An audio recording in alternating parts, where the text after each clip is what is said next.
I never thought I'd see Andrew Hart again. Not like this, anyway. Standing in my ex-mother-in-law's perfectly decorated dining room, holding a glass of red wine I didn't even want, I felt a knot tighten in my stomach the moment I noticed him across the room. It had been years since I'd been to one of these family gatherings, a remnant of a life I thought I'd left behind when Mark and I signed those divorce papers. Yet here I was, smiling politely and exchanging pleasantries, trying to look like I belonged. Then I saw him. Andrew. 10 years younger than me, just like I remembered. Except now, the shy, lanky kid who used to hang around the edges of family events had grown into a man, confident, sharp-dressed, and with an air of charisma that I couldn't ignore, no matter how hard I tried. His dark hair was neatly combed back, his jawline more defined than I recalled. And when our eyes met across the room, something in his gaze held me captive for just a second too long. He smiled. Not the casual smile of a family acquaintance, but something warmer, more intimate. A smile that stirred something deep inside me, something I hadn't felt in years. I didn't smile back. Not right away. I turned my attention to the conversation I was barely paying attention to, a polite but meaningless exchange with Mark's cousin about their vacation home in Florida. But my thoughts kept drifting.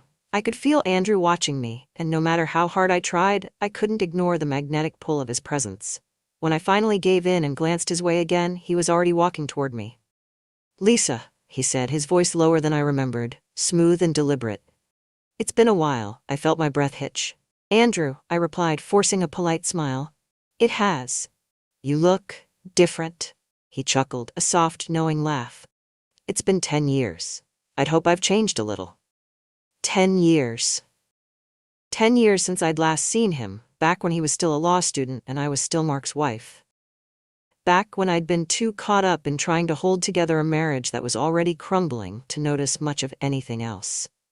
Back then, Andrew had been just a background presence in my life, a kid who showed up at family events, quiet and unassuming, polite to a fault. Now, he was anything but a background presence. We exchanged the usual pleasantries.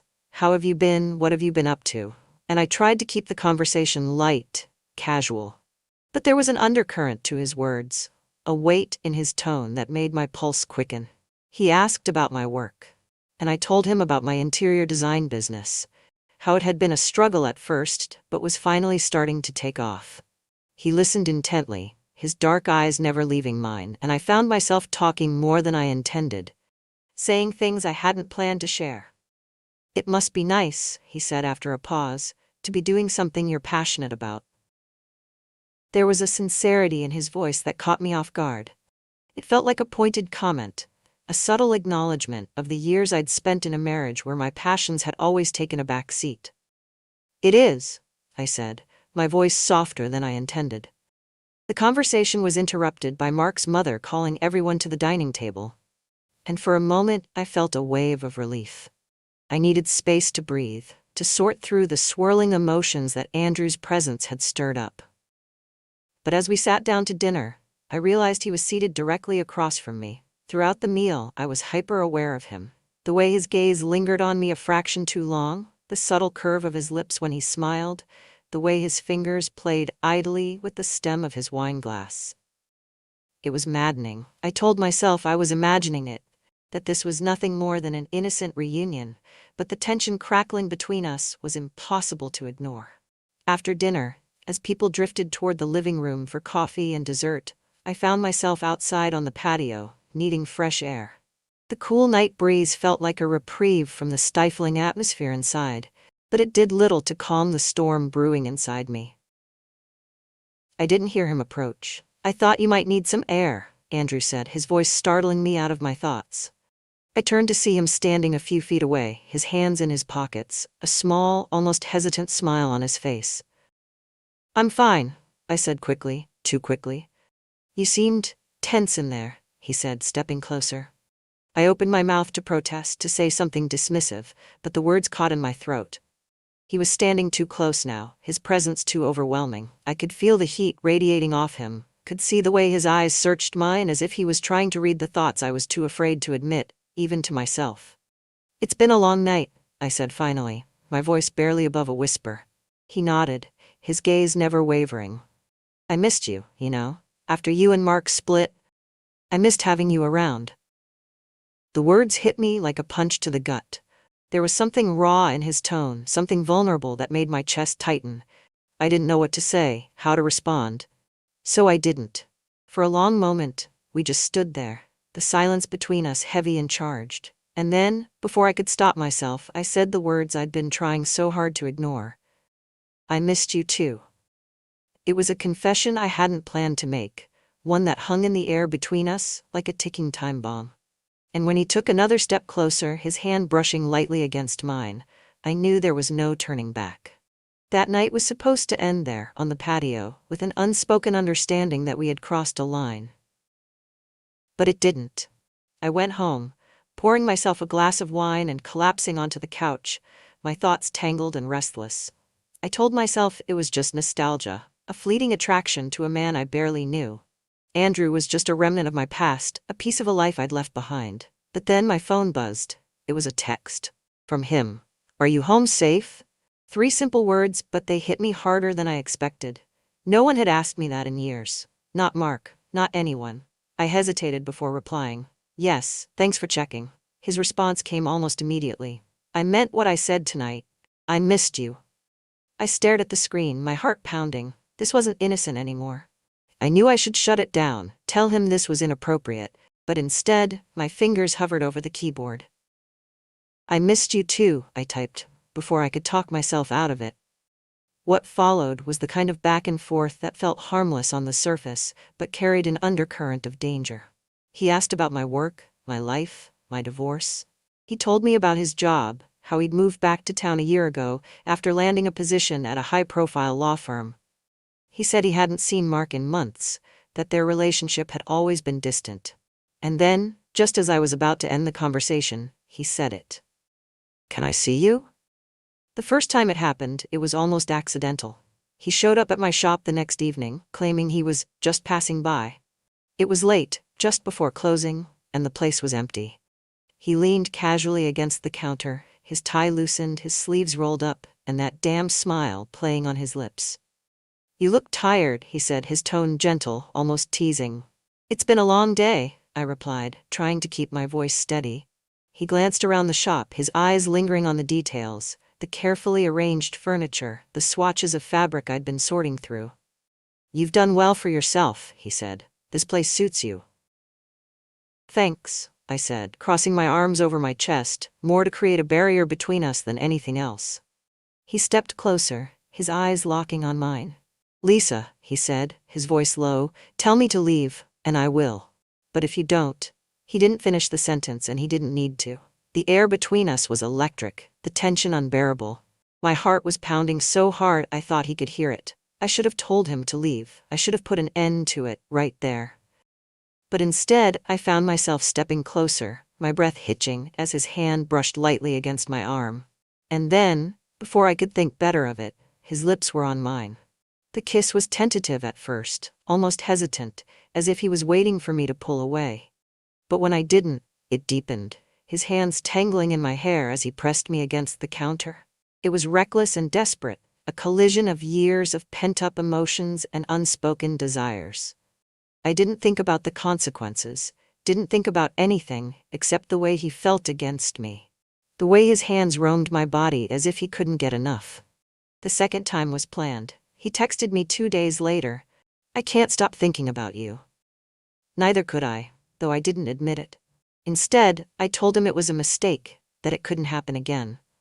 But when he asked to meet, I didn't say no. We met at a hotel just outside the city, the kind of place where no one would recognize us. I told myself I was being cautious, that I was protecting us both, but the truth was, I wanted the secrecy. The thrill of it. When I walked into the room, he was already there, leaning against the window, his jacket off and his tie undone. He turned when he heard me, his eyes dark with sent a shiver down my spine. Are you sure about this? He asked, his voice soft but insistent. No, I admitted.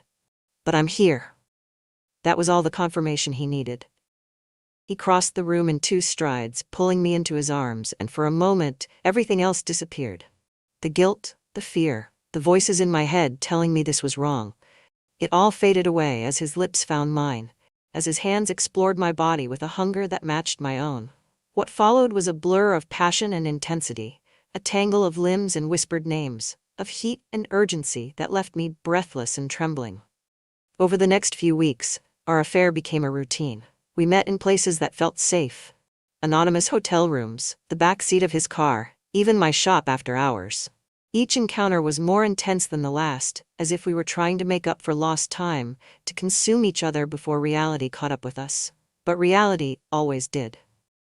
Every time we parted ways, the guilt came rushing back. I told myself it was just a fling, a way to feel alive again after years of feeling invisible. But deep down, I knew it was more than that. Andrew wasn't just a distraction. He was a storm that had upended my carefully constructed life, and no matter how hard I tried, I couldn't walk away. The cracks started to show when we got careless. One evening, as we sat in my shop after hours, sharing a bottle of wine and laughing about something ridiculous, I heard a knock at the door. My heart dropped. Through the glass, I saw Emily, my daughter. She was standing there, her expression confused and concerned. "Mom?" she called, peering through the door. Andrew froze, his eyes wide with panic. I scrambled to my feet, my mind racing as I tried to come up with an explanation. "Stay here," I whispered to him before making my way to the door. When I let her in, she glanced around, her brow furrowing. "What's going on?" I saw the light on and thought. "I was just working late," I said quickly, my voice too high-pitched to sound convincing.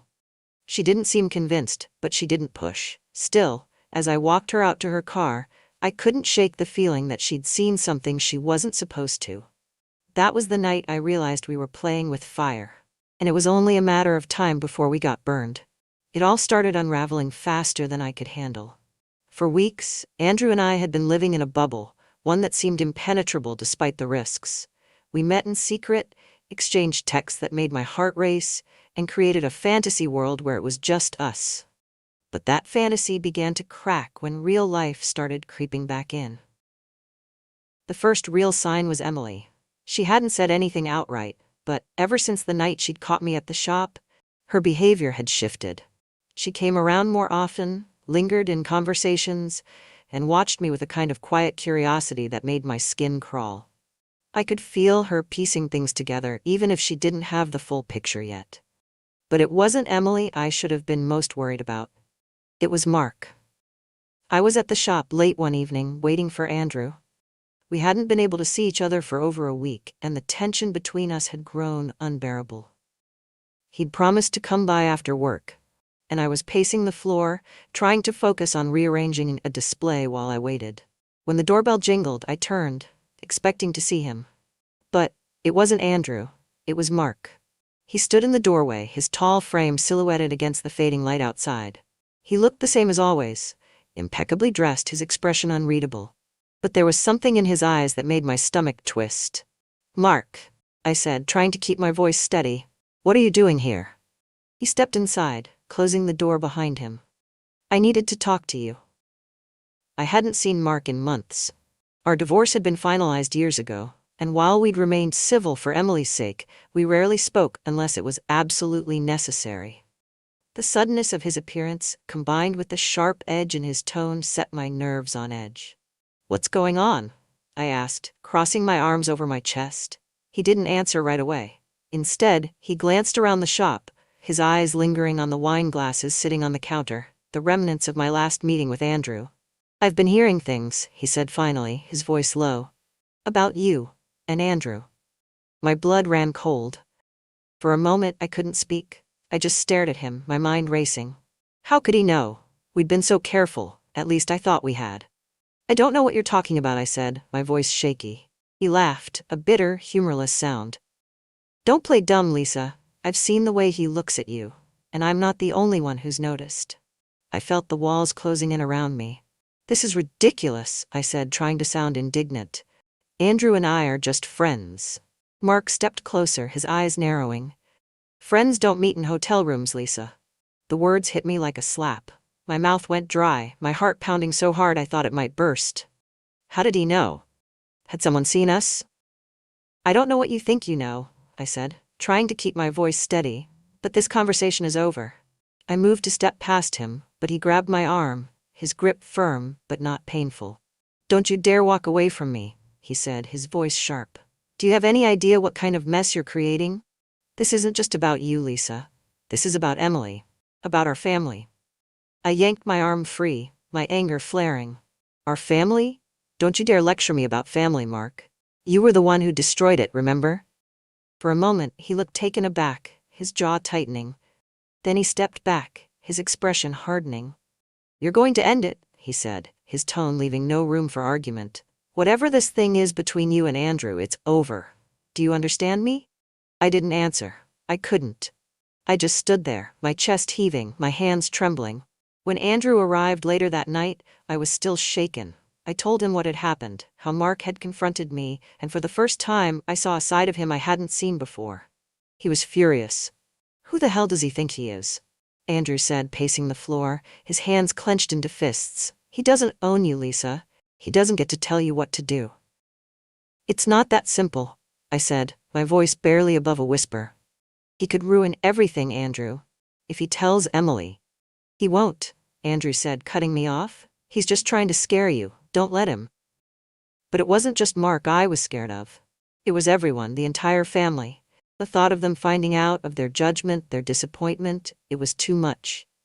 "I can't do this anymore," I said, my voice breaking. Andrew froze, turning to look at me. "What are you saying?"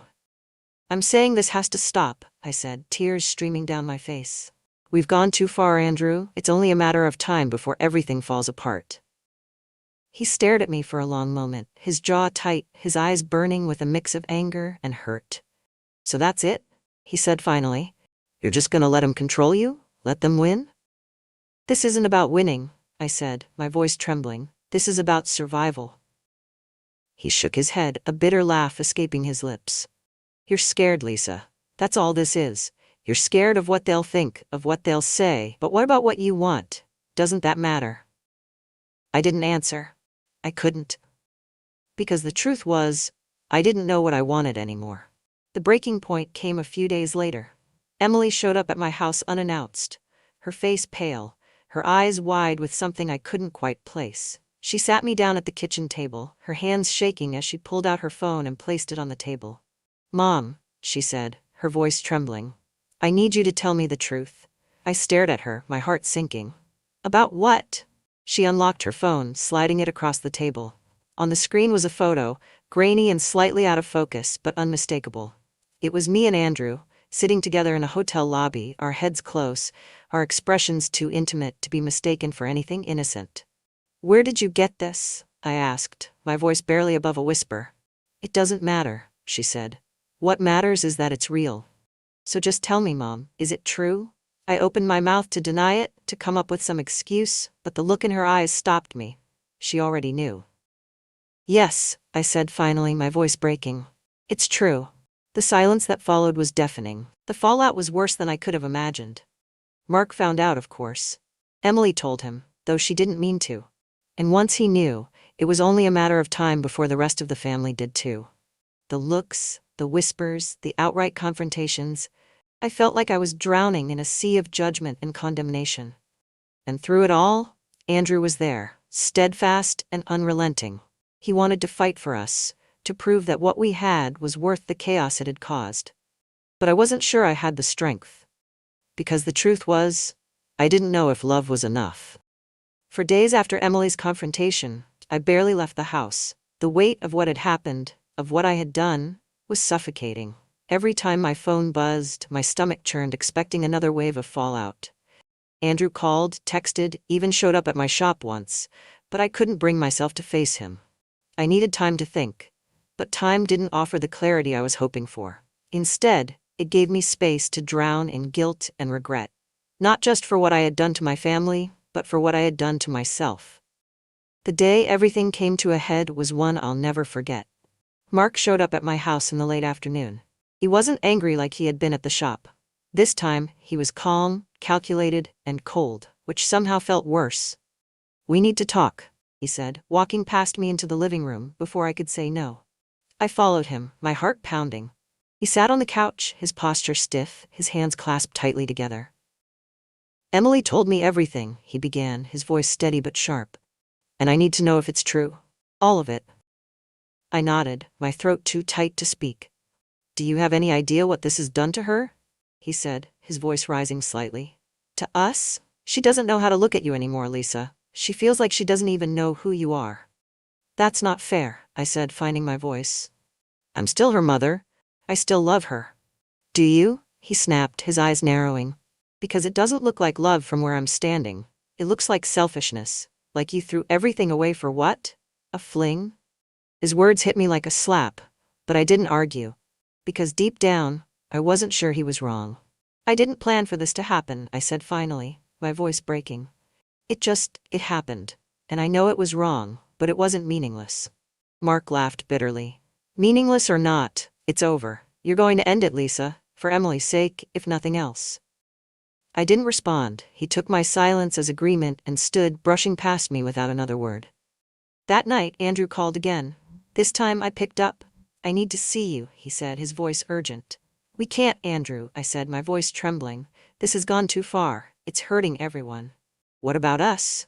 He said. Doesn't that matter to you? It does, I said, tears streaming down my face, but it's not enough, not anymore. He was silent for a long moment. When he finally spoke, his voice was softer, almost broken. So that's it? You're just gonna walk away? I have to, I said, barely able to get the words out. I'm sorry. For weeks, I avoided the places where I thought I might see him. I threw myself into my work, trying to fill the void he had left behind. Emily slowly started coming around again, though the distance between us lingered like an unspoken accusation. I thought I had made the right choice. That I had done what needed to be done to protect my family. But late at night, when the house was quiet and I was alone with my thoughts, I couldn't help but wonder if I had made a mistake. Months later, Andrew reached out again. It was a letter, delivered to my shop in an envelope with no return address. I recognized his handwriting immediately, my heart skipping a beat as I opened it. It wasn't long, just a single page, but the words hit me harder than I expected. Lisa, I've tried to move on, I really have. But no matter how hard I try, I can't stop thinking about you, about us. I know we made mistakes, and I know we hurt people. But what we had, it was real. It was worth fighting for. And I'll keep fighting, even if you won't. Yours, Andrew. I sat there for a long time staring at the letter, my hands trembling. I wanted to ignore it, to tuck it away and pretend I hadn't seen it. But I couldn't, because he was right. A week later, I found myself standing outside his apartment. I had spent days going back and forth, convincing myself to let it go, to leave him behind. But in the end, I couldn't. When he opened the door and saw me standing there, the look on his face nearly broke me. Lisa, he said, his voice barely above a whisper. I didn't say anything. I just stepped inside, closing the door behind me. For the first time in months, I let myself stop thinking about the consequences, about what was right or wrong, or what anyone else would think. I let myself feel, and for the first time it felt like I could breathe again. The truth is, I don't know what the future holds for us. I don't know if we can make this work, or if we'll end up destroying each other in the process. But I do know one thing. Sometimes, the things we want most in life are the things we're told we can't have. And sometimes chasing those things is the only way to feel alive.